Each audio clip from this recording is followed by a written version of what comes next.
दीवार से वही चिपक जा तू अपन भतार से। ढेर दिन पनहर से अइलू हकार से रात भर मजा जलेबे दो तू प्यार से। आज भर ढेउ दा ढोढ़ी जाने छेउ दा थकल बा मिजाज जानी हो वाला फेउ दा। घर में चिपकली जैसे चिपक दीवार से वही चिपक जा तू अपन भतार से।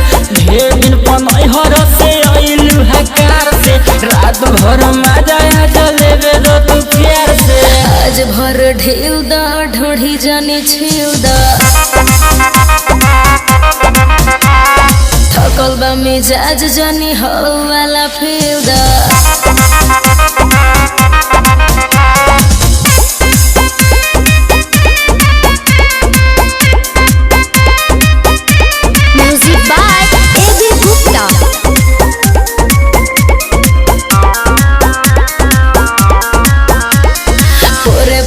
देह मोर टूटतावे हो मान जबलम दम घुटतावे हो।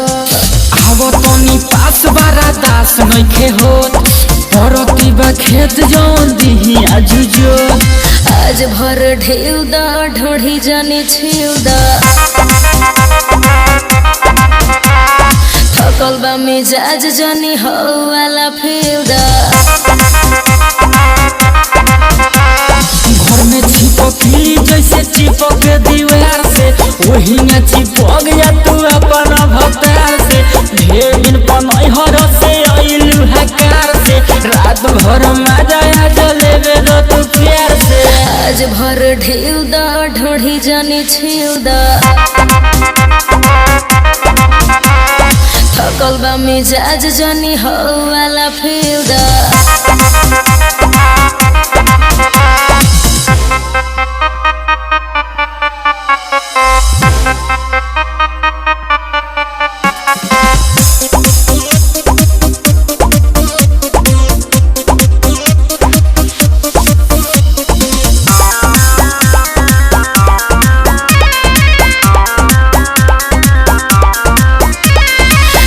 के मुआइया के छोड़ब का हो बुलेट राजा देह कोड़ब का हो।